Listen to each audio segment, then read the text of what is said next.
শোনো, বিশ্বনবী মুহাম্মদুর রাসূলুল্লাহ সাল্লাল্লাহু আলাইহি ওয়াসাল্লাম তিনার মাথায় যেন পাগড়ি বাঁধা। এই পাগড়ি বাঁধা অবস্থায় রাসূল তো একা নাই, রাসূলের সঙ্গে দেখা যায় এমনি করে দেখা যায় 100, এমনি করে 200, এমনি করে 500, 700, এমনি করে 1000, এমনি করে দেখা যায় একাধিকভাবে 1400 জন সাহাবী যেন নবীর সঙ্গে আছেন। আল্লাহর হাবিব সেই 1400 জন সাহাবীর মধ্যে যেন চলতে আছেন। সুবহানাল্লাহ, দেখতে কি সুন্দর লাগে। নবীজি যেন দেখা যায় এমনি করে চলছেন, যাদের সাথে চলছেন, যারা তিনার সঙ্গে চলছেন, কি তাদের নসিব। বিশ্বনবী মুহাম্মদুর রাসূলুল্লাহ সাল্লাল্লাহু আলাইহি সাল্লামের সঙ্গে সফর শুরু হয়ে গিয়েছে। আরে এই সফরের করতে গিয়ে, রাস্তায় চলতে গিয়ে হঠাৎ যেন দেখা যায় যেন রাত্রি ঘনিয়ে এলো, সূর্য অস্তমিত হয়ে গেল। বিশ্বনবী যেন ঘোষণা করলেন, ও আমার সাহাবায়ে কেরামেরা, রাস্তার মধ্যে চলতে গিয়ে রাস্তা শেষ হয় নাই, আর আমরা বাড়ি যেন পৌঁছতে পারি নাই। এ সময় আমাদের শত্রু আছে, আমাদের দেখা যায় দুশমন আছে, সে কোথায় আছে আমরা কেউ জানি না। ফলে রাস্তা আমরা কেউ যেন আগে আর বেড়ে যাব না, আমরা যেন রাস্তায় যেন আর যাব না। যে যেখানে আছি, যে যে জায়গায় আছো, সেই জায়গায় তাম্বু খাটায়া নাও, সেই জায়গায় যেন খিমা গেড়ে নাও। রাত্রিটা যেন এখানে গত করা লাগবে, আবার দিন হবে, আবার যেন সফর শুরু হয়ে যাবে। হুয়াল্লাযী জাআলা লাকুমুল আরদা যালুলান ফামশু ফি মানাকিবিহা ওয়া কুলু মির রিজকিহি ওয়া ইলাইহিন নুশুর। এই জমিনে তোমরা চলো, এই জমিনের উপরে চলো, আমার দেওয়া রিজিক খাও। রাসূল আকরাম সাল্লাল্লাহু আলাইহি সাল্লাম বললেন, আর চলতে হবে না, এখানেই তাম্বু গাড়ো, এখানেই তোমরা যেন তিরফল এমনি করে দেখা যায় সামিয়ানা এগুলি সব করে নিয়ে তাম্বু খানায়া এখানে রাত্রি যেন অতিবাহিত করতে হবে। রাসূলের অর্ডার, নবীজির হুকুম, সাহাবায়ে কেরামেরা মানতে বাধ্য। যে যেখানে ছিল উটগুলিকে বসায়া দিল, যার কাছে ঘোড়া ছিল ঘোড়া বসায়া দিল। এক কথায় সাহাবায়ে কেরাম রাদিয়াল্লাহু তাআলা আনহুমেরা রাত্রি কাটাবার জন্য সেখানে যেন রেস্টের ব্যবস্থা নিলেন। এমন সময় যেন ঘোষণা হয়ে গেল নবীজির পক্ষ থেকে, আমরা ক্লান্ত শ্রান্ত মানুষ, এতই যেন ক্লান্ত শ্রান্ত মানুষ, রাস্তা অতিক্রম করেছি, ফলে ঘুম এসে যেতে পারে, নিদ্রায় নিদ্রিত হয়ে যেতে পারি মোরা। ফলে দেখা যায় ফজরের ওয়াক্ত হবে, যেন দেখা যায় ফজরের আজান দেওয়া লাগবে, নামাজ পড়া লাগবে, সালাত আদায় করা লাগবে। ফলে যদি আমরা ঘুমিয়ে যাই, তাহলে সেই সময় শুভে সাদেকের ওয়াক্তে আজানকে দেবে, মানুষগুলিকে ডাকবে কে, জাগাবে কে? কেউ তোমরা তো একজন এমনি করে দেখা যায় একজন দায়িত্ব নাও, শেষ পর্যন্ত এ দায়িত্ব নেওয়া কঠিন। একটা ফাঁকা ময়দান, ফাঁকা জায়গা, আর একদিকে দেখা যায় নানা রকমের চিন্তা, আহারে কোন দুশ্মন এসে রাতের বেলাও হামলা করে দেয় নাকি। এ সময় তো আমাদের এখানে ঘর নাই, বাড়ি নাই, নবীজিকে সঙ্গে করে নিয়ে আছি। একদিকে নবীর চিন্তা, নবীর ওপরে কেউ হামলা করে নাকি, অন্যদিকে চিন্তা রাত্রি যেন দেখা যায় কতক্ষণে শেষ হবে, আবার আমাদের সফর আমাদের যেন আবার চালু হয়ে যাবে, সফর শুরু হয়ে যাবে। নানা চিন্তার মধ্যে তেনারা রাত্রি যেন কাটাতে শুরু করতে গিয়ে একজন দেখা যায়, দুইজন দেখা যায়, সবাই দেখা যায় কেউ যেন বলে না আমি যেন দেখা যায় ফজরের ওয়াক্তের আজান দেব, মানুষগুলিকে ঘুম থেকে জাগাবো। হযরত বিলাল, কালো মানুষ, কালো কুৎসিত মানুষ, হযরত বিলাল রাদিয়াল্লাহু তাআলা আনহু, তিনি যেন বললেন ইয়া রাসূলুল্লাহ, আমি যেন দেখা যায় মদিনায় আযান দিয়েছি আর কাবা ঘরেও যেন আযান দিয়েছি, আমাকে আপনি প্রথম মুয়াজ্জিন যেন বানিয়েছেন, আজকেও যেন দেখা যায় এই পথের মধ্যে, এই যেন রাস্তার মধ্যে, এই খিমার মধ্যে থেকে আমি যেন মানুষকে আযান দিয়ে জাগায়া দেব ইনশাআল্লাহ। হযরত বিলাল এমন এক ওয়াদা করলেন, এমন এক প্রতিশ্রুতি দিলেন, এমন আকীদা, এমন এক নিয়ত করলেন যে আমি আজকে এটা পারি কিনা দেখি, আমি করব। শেষ পর্যন্ত হলোটা কি? শেষ পর্যন্ত দেখা যায় সবাই নিদ্রায় নিদ্রিত। রাসূল আকরাম সাল্লাল্লাহু আলাইহি ওয়াসাল্লাম তিনিও ক্লান্ত শ্রান্ত, তিনিও ঘুমিয়ে পড়েছেন। হযরত বিলাল তিনি কি করবেন? তিনি যেন বলেন আমি যদি শুয়ে যাই আমার তো চোখটা লেগে যাবে, বন্ধ হয়ে যাবে, আমি ঘুমন্ত হয়ে যাব, ঘুমিয়ে পড়ব। নবীর সঙ্গে যা ওয়াদা করেছি ওয়াদা পূর্ণ করা হবে না। ফলে তিনি না শুয়ে হযরত বিলাল উটের পিঠে তিনার পিঠটা লাগাইয়া দিলেন। যেমন দেখবেন অনেক মানুষ আছে জুমার খুতবা শুনতে শুনতে দেখবেন যেন মসজিদের দেয়ালে নিজের যেন শরীরটাকে লাগায় দেয়, কিছু মানুষ আছে না নাই? কিন্তু এটা করতে পাওয়া যাবে কি? যাবে না।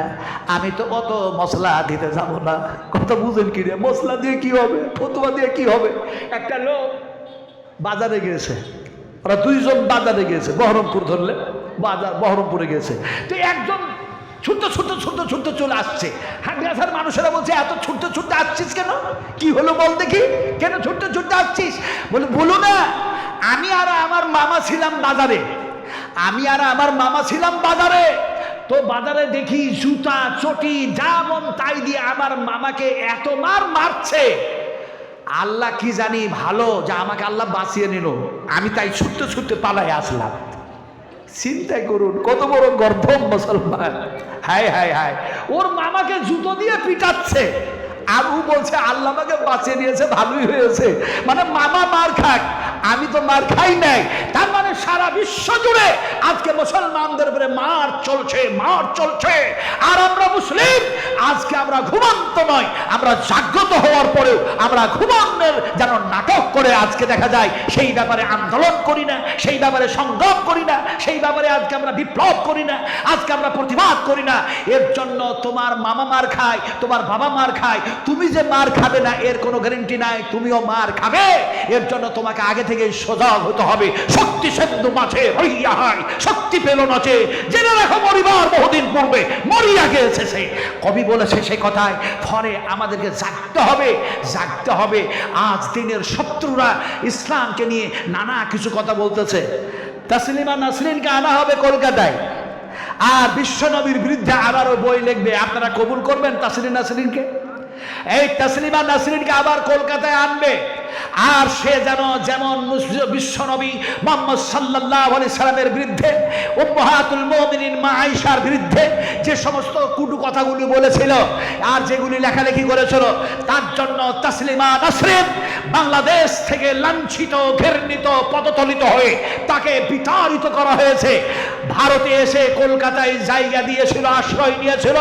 এখান থেকে মুসলমানেরা দেখা যায় তার বইয়ের দিকে লক্ষ্য করে তাকে বিতাড়িত করলো, জয়পুরে গেল। এখন বিজেপি সরকার, বিজেপি সরকারের কতগুলি দেখা যায় জুতো চাটা চামচা, এরা বলছে তাসলিমা নাসরিনকে আনা হোক। এখন সেই তাসলিমা নাসরিন আবার যদি মসজিদের বিরুদ্ধে যদি লেখালেখি করে, ইসলামের বিরুদ্ধে যদি লেখালেখি করে, বিশ্বনবীর বিরুদ্ধে যদি লেখালেখি করে, আল্লাহর বিরুদ্ধে যদি লেখালেখি করে, তাহলে আমরা মুসলমান তার প্রতিবাদ করবো না, করবো না? বলো, প্রতিবাদ করতে হবে না, হবে না? বলুন ইনশাআল্লাহ করবো, বলুন ইনশাআল্লাহ। আরো জোরে বলতো ইনশাআল্লাহ। মনে রেখে দিও, তাসলিমা নাসরিনকে নিয়ে যে রাজনীতি করতে চাইছো, এটা রাজনীতি করার জমিন নয়। এই জমিনে মানতে হবে আল্লাহর আইন। ইত্তাবিউ মা উনজিলা ইলাইকুম মির রাব্বিকুম ওয়া লা তাত্তাবিউ মিন দুনিহি আউলিয়া। কোন বন্ধুর আইন মানা হবে না, কোন ওলির আইন মানা হবে না, কোন পীর পয়গম্বরের আইন মানা হবে না। তোমাদের রবের পক্ষ থেকে যে আইন এসছে এই আইনের ওপরে জীবন বাস্তবায়ন করতে হবে।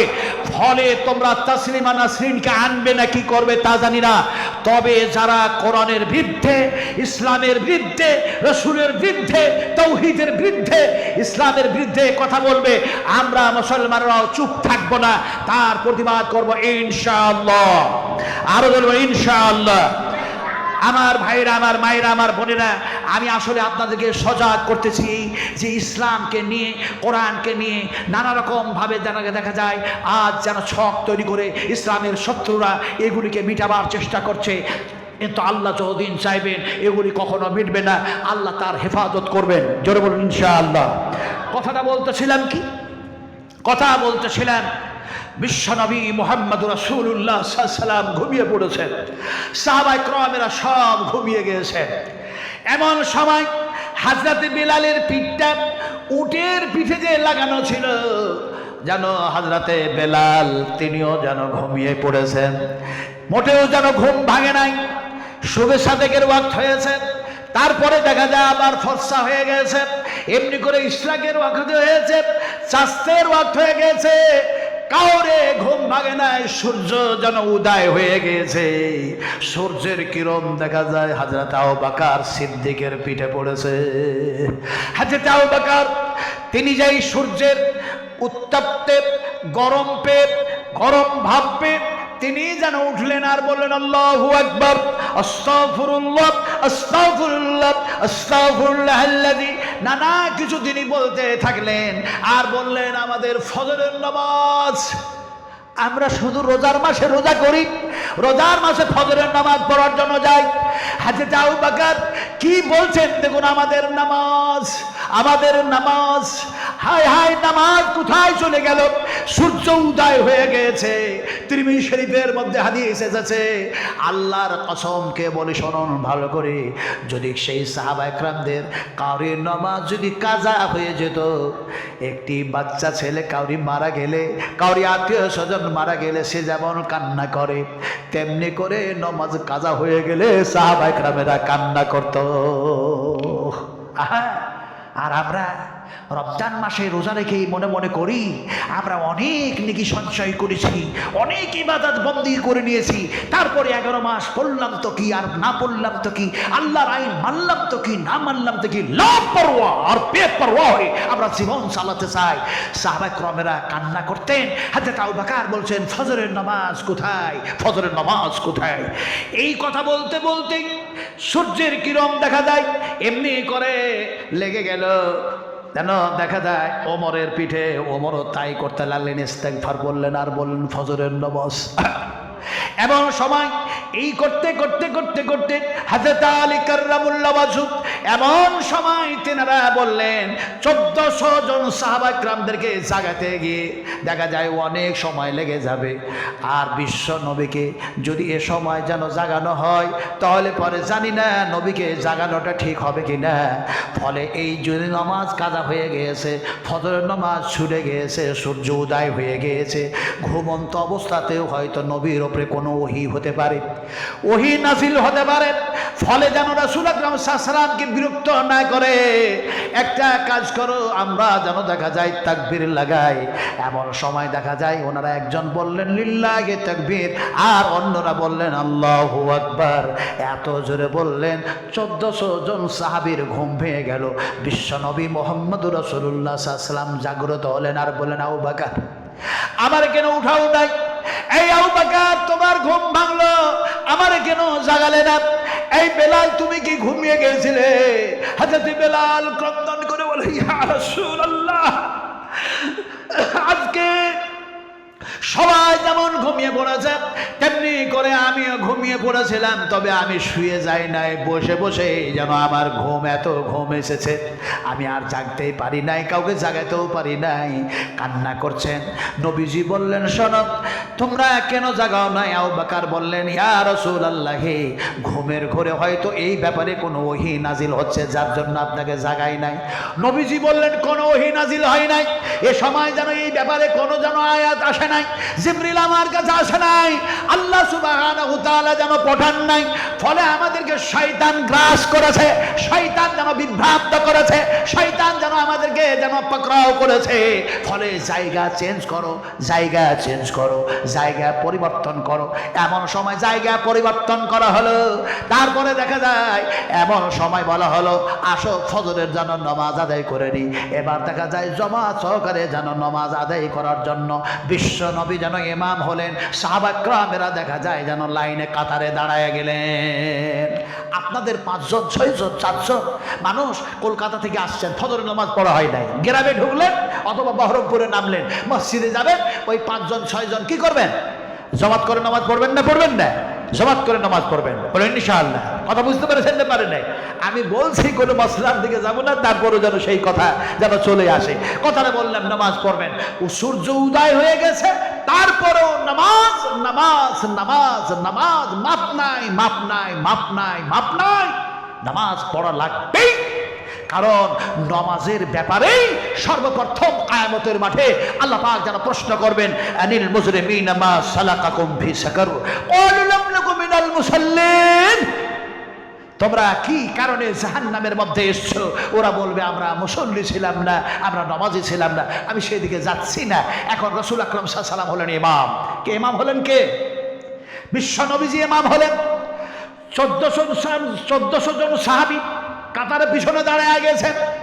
আল্লাহর হাবিব নামাজ যেন চালু করলেন, সূরা ফাতিহা করলেন, আর দেখা যায় কান্না করতে করতে করতে রাসূল আকরাম সাল্লাল্লাহু আলাইহি সাল্লাম বলেন, হে আল্লাহ, এমন একটি তুমি পরীক্ষা নিরীক্ষার মধ্যে ফেললে যে এই সালাত যেন দেখা যায় সূর্য উদয় হওয়ার পরেও যেন দেখা যায় এমনি করে পড়া লাগে। বড়ই আমরা দুঃখিত, মনের মধ্যে নানা কিছু যেন জল্পনা কল্পনা। সূরা ফাতিহা পড়তে পড়তে পড়তে রাসূল আকরাম সাল্লাল্লাহু আলাইহি সাল্লামের গলায় ঘর ঘুরিয়ে এসে গেছে, মালিকি ইয়াউমিদ্দিন, ইয়াউমুল কিয়ামা, হাসরের ময়দানে আল্লাহ সুবহানাহু ওয়া তাআলা এমন একটা যেন দেখা যায় মানুষের জন্য ময়দান কায়েম করা হবে, হাসার নাসার যেন এমন একটা হবে। সেই দিন যদি প্রশ্ন হয়ে যায় কেমনে আমি মুহাম্মদ সাল্লাল্লাহু আলাইহি ওয়াসাল্লামের ব্যাপারে উত্তর দেব? আল্লাহ এ ব্যাপারে তুমি সমস্ত সব কিছু জানো, এ ব্যাপারে তুমি অবগত।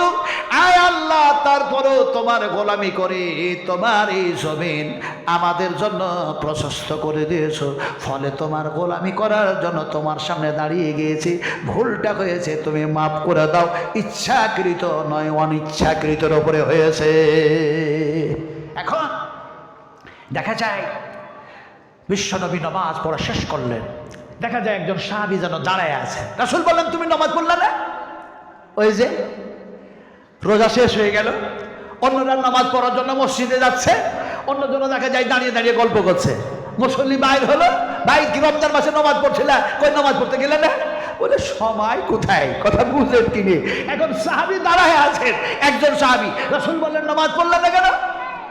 সাহাবীটি বললেন, ইয়া রাসূলুল্লাহ, এত দিনের সফর আর এতদিন আমরা বাইরে ছিলাম, মাসের পর মাস, দেখা যায় সেই যুদ্ধের ময়দান থেকে ফিরে আসতে গিয়ে দেরি হয়েছে, ঘুমিয়েছিলাম, আর ঘুমন্ত অবস্থায় আমি যেন অপবিত্র হয়ে গিয়েছি, স্বপ্নদোষ হয়ে গিয়েছে, ফলে যেন আমি নাপাক অবস্থায় কেমনে আপনাদের সঙ্গে দাঁড়াইয়া নামাজ আদায় করতে পারি। আল্লাহর হাবিব বিশ্বনবী মুহাম্মদ সাল্লাল্লাহু আলাইহি ওয়াসাল্লাম বললেন, এ সময় যেন খাবারের ক্রাইসিস, কাপড়ের ক্রাইসিস, পানির ক্রাইসিস, ফলে এই জমিনটাকে আল্লাহ পাক শুধু আমাদের জন্য প্রশস্ত করেন নাই, এই জমিনের এমনি করে থাবা মারো আর যেন তায়াম্মাম করে নাও আর নামাজ পড়ে নাও। যদিও স্বপ্ন দোষ হয়েছে, তারপরেও তুমি পাক, এই অবস্থায় তোমার নামাজ আল্লাহর দরবারে কবুল হয়ে যাবে।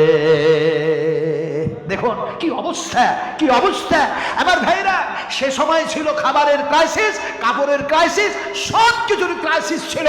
ফলে জমিনটাকে আল্লাহ পাক শুধু প্রশস্ত করলেন না, আমাদের জন্য জমিনটাকে পাক বানায়া বললেন, এখানে তায়াম্মাম করে নাও আর নামাজে দাঁড়ায় দাও। যেমন সুবহানাল্লাহ, কি অবস্থা দেখুন, কি অবস্থা দেখুন। কথাটা বলতেছিলেন, এমন সময় সে যেন বলল, এটা তো দেখা যায় বালি আর মরুভূমি, পাহাড় পর্বত, এই জায়গায় মাটি নাই, কেমনে কে করবো? বলে, তুমি নিয়ত করে নাও, আমি আল্লাহ এখানে পাক আর পবিত্র হওয়ার মতো আমার কাছে কিছু নাই, পানি নাই, মাটি নাই, তোমার জমিন তুমি আমাদের জন্য প্রশস্ত করেছো, তোমাকে সিজদা করার জন্য এই তায়াম্মুম করলাম, নামাজ পড়ো না, নামাজ হয়ে যাবে। কথা বুঝেন কিরে? এখন দেখা যায় নামাজ শেষ হলো, লোকটাকে বলাও কথা শেষ হলো, রাসূল আকরাম সাল্লাল্লাহু আলাইহি সাল্লাম বললেন, আলী কোথায় তুমি? হযরত আলী কাররামুল্লাহ ওয়াজহু ছুটে আসলেন, লাব্বাইক ইয়া রাসূলুল্লাহ। আল্লাহ রাসূল বললেন, পানি কোথায় পাওয়া যায়? পানির অনুসন্ধান লাগাও, পানি খোঁজাখুঁজি করো। হযরত আলী কাররামুল্লাহ ওয়াজহু হযরত ওমরকে সঙ্গে নিলেন, ঘোড়ার উপরে চাপলেন, ঘোড়া দৌড়াতে লাগলেন। এখন পানি খোঁজাখুঁজি করতে করতে দেখা যায় পানির যেন দেখা যায় কোথাও সন্ধানে পাওয়া যায় না, পানি কোথায় আছে। আহারে, পানি পাওয়াই যায় না। এমন সময় তিনারা একটি জায়গায় দাঁড়ায় ফলো করলেন। এমন একজন যেন দেখা যায় বয়োজ্যেষ্ঠ বৃদ্ধা একজন দেখা যায় মহিলা, একটা যেন দেখা যায় উটের উপরে চেপে যেন চলে আসছে। তার যেন দেখা যায় উটের দুই দিকে হয়তো মনে হচ্ছে কিছু আছে, দূর থেকে ফলো করে কিছু আছে। এমন সময় যখন কাছাকাছি হলো, সে সময় হযরত আলী কাররামাল্লাহু ওয়াজহু বললেন, মা তোমার এই যেন দুই দিকে দুইটা যেন দেখা যায় চামড়ার মশক বস্তা দুই দিকে যেন ঝুলতেছে, এর মধ্যে আছে কি? সে যেন বলল, তোমরা কি জন্য এই কথা জিজ্ঞেস করো, কি চাও?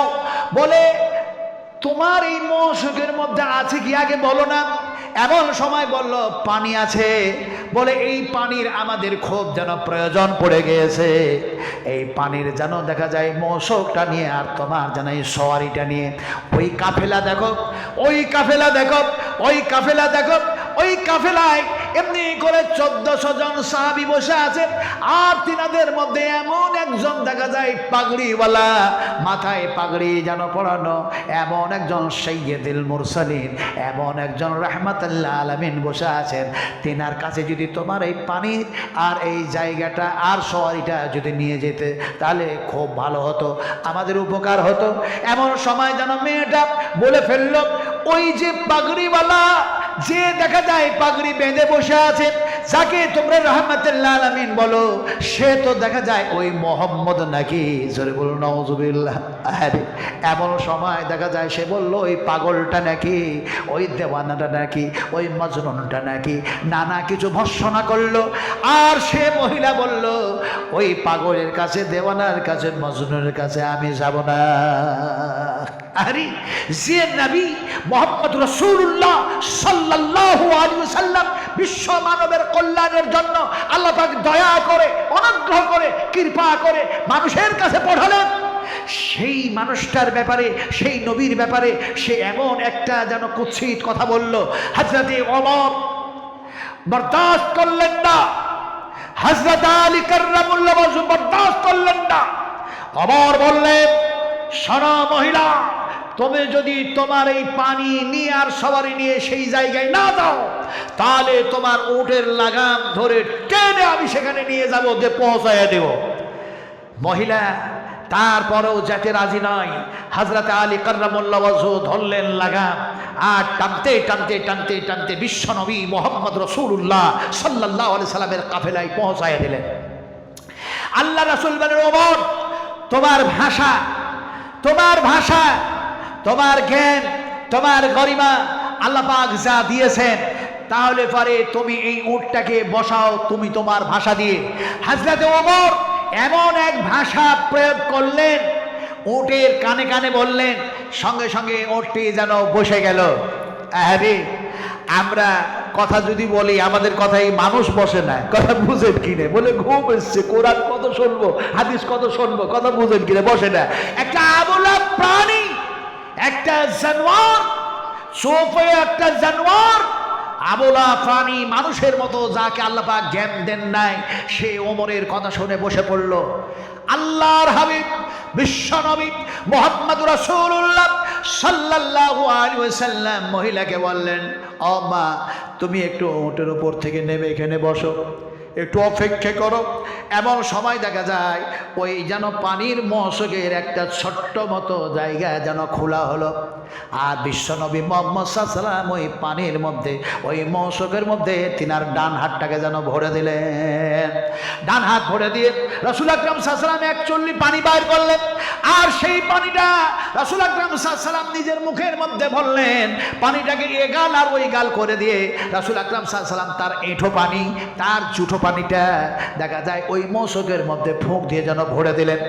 আর যেমনে ভরে যাবা, সঙ্গে সঙ্গে দেখা যায় ওই যেন পানির মশকের মধ্যে, ওই বস্তার মধ্যে মনে হচ্ছে একটা স্রোত শুরু হয়ে গেল। একটা যেন দেখা যায় বরকত আর এত কিছু বৃদ্ধি পেয়েছে, মনে হচ্ছে চামড়ার মশগুলি যেন বাস্ট হয়ে যাবে, ফেটে যাবে। রাসূল আকরাম সাল্লাল্লাহু আলাইহি ওয়াসাল্লাম তিনার মুখের থুতু, তিনার মুখের লালানি, তিনার মুখের সেই ঢোপানি, তার মধ্যে গিয়ে আল্লাহ সুবহানাহু তাআলা তার মধ্যে এক বরকত তৈরি করে দিলেন, এক বৃদ্ধি তৈরি করে দিলেন। জোরে সুবহানাল্লাহ। আপনারা সাহারি খান কি দিয়ে? এই সাহারি খান তো কি খান? অনেকেই ভাত খায়, খেজুর খান না? রাসূলের সাহারি কি ছিল? ভাত খেতেন। রাসূল আকরাম সাল্লাল্লাহু আলাইহি ওয়াসাল্লাম পুরা গোশত, ওই যে কাবাব, শিক কাবাব বলছেন না, কাঠি কাবাব, কিন্তু তখনকার তার কাঠি কাবাব আর শিক কাবাব ছিল না, এত মশলা মাসাইলও ছিল না। তখন ওই আগুন দিয়ে যেন সেই যেন গোস্ত পুরানো হতো। রাসূল আকরাম সাল্লাল্লাহু আলাইহি ওয়াসাল্লাম গোস্ত খেতেন, তারপরে খেজুর খেতেন, তারপরে তিনি দুধ পান করতেন। এগুলি তিনার কাছে সবচেয়ে প্রিয়তম খাবার ছিল। রাসূলুল্লাহ সাল্লাল্লাহু আলাইহি ওয়াসাল্লাম ইফতারি করার পরেও যে কেউ খেতেন, সাহারিতেও সেই খাবার খেতেন। রাসূল আকরাম সাল্লাল্লাহু আলাইহি ওয়াসাল্লাম সেই যেন দেখা যায় সাহারির সময় সেই খাবার খেয়েছেন। এখন সেই খাবার খাওয়ার পরে বরকত আছে না বরকত কমে যায়? দেখবেন সাহারিতে আপনি যত হালকা খাবার খাবেন, বিশ্বাস করুন নবীজি বলেছেন তার ওপরে আল্লাহর রহমত আর বরকত নাজিল হয়ে থাকে। দেখবেন সেই মানুষটার খিদে পায় না, সারাদিন কাজ করে, কাম করে। আমি আমার কথা বলছি, গোটা রমজান মাসে আমার সাহারি হচ্ছে একটু দুধ, কথা বুঝেন কিনে, কয়েকটা খেজুর, আলহামদুলিল্লাহ। তার সাথে যদি বেশি কিছু হয় তাহলে একটু দুধের পায়েস, অথবা যদি সেটা না হয় তাহলে পরে একটু রুটি, একটা রুটি হলে যথেষ্ট, কথা বুঝেন কিনে। কিন্তু দুধ আর খেজুরটা মাস্ট। খুব একটা বেশি খাই না, আলহামদুলিল্লাহ সুবহান আলহামদুলিল্লাহ, মাত্র যেন দেখা যায় একটি অথবা তিনটি খেজুর খায়, একটু দুধ খায়, সারাটা দিনমান আর কোনো কিছু না খেলেও কোনো খিদা পিয়াস আমাকে একটু কোনো বুঝাই না। এটা হচ্ছে বরকত। আলহামদুলিল্লাহ, এটা হচ্ছে বরকত। আমার ভাইরা বিশ্বাস করুন, আপনাকে যেন নিয়ত করতে হবে।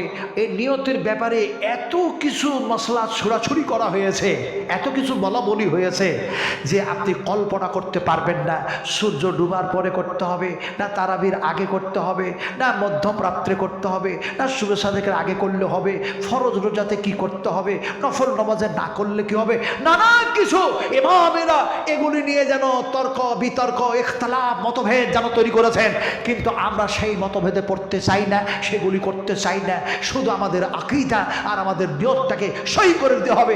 এই আল্লাহ তোমার গোলামি করছি, আর তোমার গোলামি করতে করতেই যাতে করে মওত আসে সেই তৌফিক তুমি আমাদেরকে দান করো। এই নিয়ত করে আমাদেরকে রোজা পালন করতে হবে। বলেন ইনশাআল্লাহ। একটু বলেন ইনশাআল্লাহ।